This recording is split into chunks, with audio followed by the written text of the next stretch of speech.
Hey guys, we're watching a British video and it says the worst British cars they've ever made. And we could argue about their cars. They barely drive cars. But I don't know, man. Only the royal family has cars you could respect that are pretty good. But the rest of them just take trains or walk, which is pretty odd. But let's look at their car collection and maybe hopefully it's good. I believe that the Vauxhall Victor is the best car in its size and price class anywhere in the world. Welcome to Watch Mojo UK, and today we'll be counting down our picks for the most disappointing or disastrous vehicles of British origin. We'll be omitting the DeLorean DMC-12, however, since that company was based out of the United States, despite the cars being manufactured in Northern Ireland. Before we begin, we publish new content every day, so be sure to subscribe to our channel I got and you, the bell to Ajibu. get notified Damn. about our latest videos. Right, I'll Number subscribe. 10. Yeah, Rover yeah. City Rover. This mini car from Britain's MG Doesn't Rover look too company bad. was essentially a Tata Indica in disguise, and its reputation endures today as one of the company's worst offerings. Rover seemed to know this too, since it somewhat infamously refused to allow TV's Top Gear to test drive one for a review. This does feel like a car from the early 80s. As a result, Top Gear co-host James May was forced to covertly sneak into a dealership undercover in order to gain access for the show. The results were not good, with the City Rover earning poor marks not only for its price, but for performance and safety as well. May went on to label it as the worst car I have ever driven on this programme. Ouch. So, to sum up, the interior is low rent, What's the ride issue is though? It poor, looks- you don't it get looks a lot decent. for your money. Number 9. Triumph TR7. The Triumph TR7 Oh, sports this one car looks not only ugly. managed to stink up British roads, but it was also exported to the United States. Triumph TR7. Because why shouldn't everyone? Ew! Ew! It's like a Lamborghini that's poor. This is disgusting. I'm not gonna lie. Like, if you ever showed up with this, if you gave it to me for free though, I'd take it. But if I ever saw you riding this, I'd definitely laugh at you. Why would you drive a fake Lamborghini? This is bad. This is Suffer the terrible. slings and arrows of this underpowered, underwhelming vehicle. The TR7 certainly looked nice off the assembly line, and they initially sold in decent enough numbers as well. Well, equally fashionable is the reduction in the litres from 2.5 to 2 litres. However, the sports car's reputation for sluggish pickup and engine overheating soon overcame any goodwill the Triumph TR7 may have initially received off the jump. The 2.0-litre four-cylinder engine just ew couldn't when I deliver look at on this car. anything promised by manufacturer British Leyland.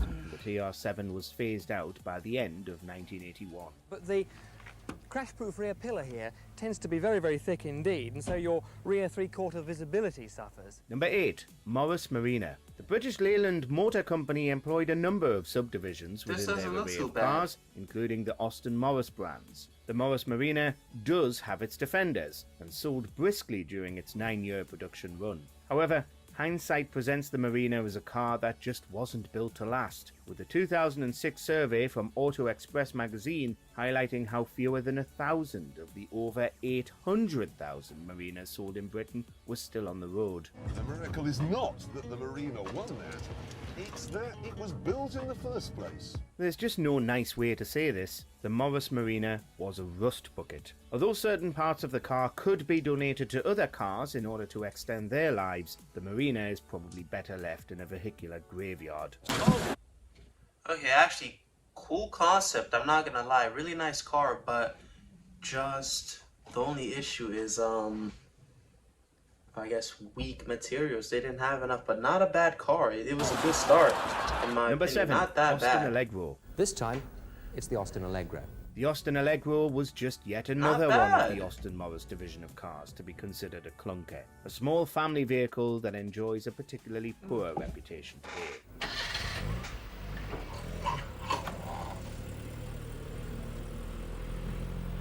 This is not bad. I don't This is understand thanks the largely issue. to a number of factors. Ew, the from back. cosmetic The back of the and car is rectangular terrible. steering wheel to the intrinsic, such as the Allegro's penchant for breakdowns and poor manufacturing. It should be said that subsequent editions of the Allegro did work at fixing some of these problems, but in the eyes of the British car-buying public at least, it was too little, too late. It is in the inside that you really notice the difference. Number 6. Jaguar 3.4 litre Mark 1. The term worst can mean a lot of... Oh man, I'm glad they don't sell this type of car. I saw these in a lot of movies, and why would you number them like they're racing cars? Even if they weren't numbered, it's just not fashionable. It's like a casket. It looks like a casket with a bump on top. This is just bad.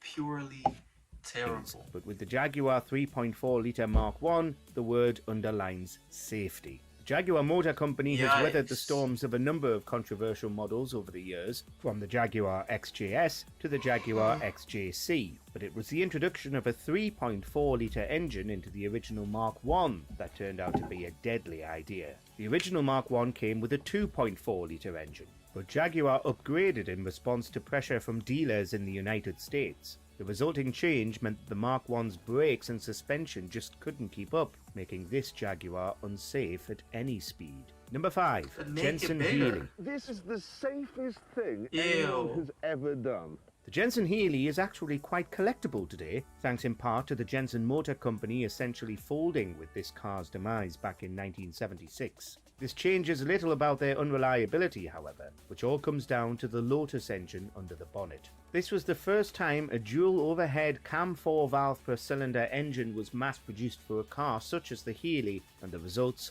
were chaotic, to say the least. Healys often wouldn't start, would leak oil, or just plain old rust, and it would only be 4 years before the brand would be put out to pasture. Number 4. MGC 67. The British Motor Company's MGB sports car was a huge hit, a nimble roadster that could easily take corners with excellent handling. Those cars were manufactured from 1962 to 1980, while the MGC from 1967 limped along for 2 years before being confined to the history books. This was due largely in part to the heavy engine BMC slid under the bonnet, a 2.9 litre straight 6 that was constructed of cast iron. This increased the weight of the MGC exponentially, hamstringing it from competing with other cars in its class with regards to steering and control. Chalk this one up to what could have been. Number 3. Vauxhall Victor F-Type. Salute the Victor, Vauxhall's latest, greatest car. We have to admit that, on the surface at least, the Vauxhall Victor F-Type seems like a pretty sweet deal. I mean, it's shining. Any car that's new would definitely look good. If you saw like an old car that nobody likes, but it just came out completely new, no scratches, you're gonna say, "Wow, this is beautiful." This car only looks good because it's new. That's it. But a little use and I would just be disgusted of seeing it. I just don't like the shapes.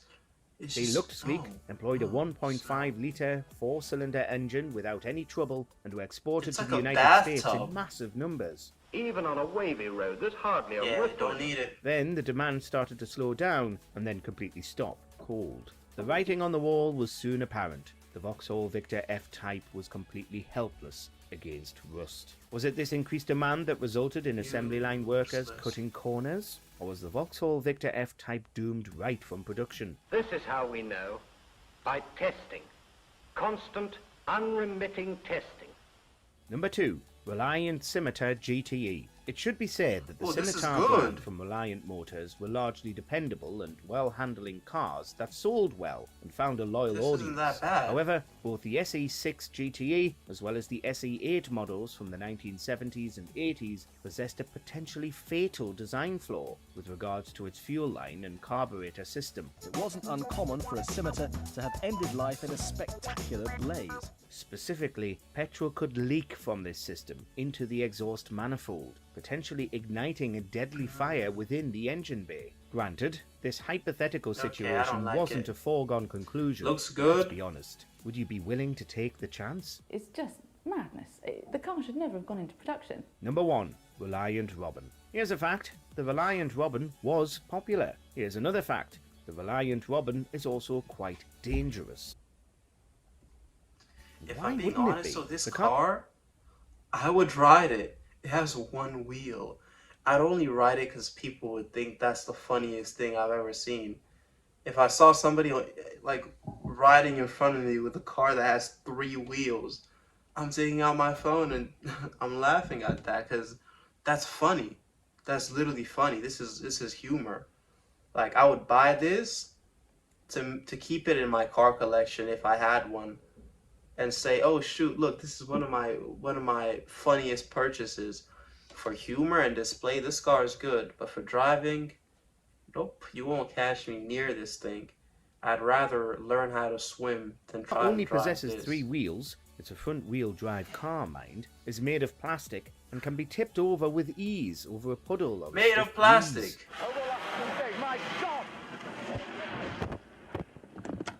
On one hand, the Reliant Robin could be operated with a motorbike license, which underlines their popularity. Additionally, the infamous episode of Top Gear, featuring a weebling and wobbling Robin, utilized a custom version designed for the segment. Oh, God! Oh dear. However, this 3-wheeled menace still exists today as one of the most head-scratching moments in British car manufacturing history. Feel like defending any of these lemons? Let us know in the comments. I'm not defending anything.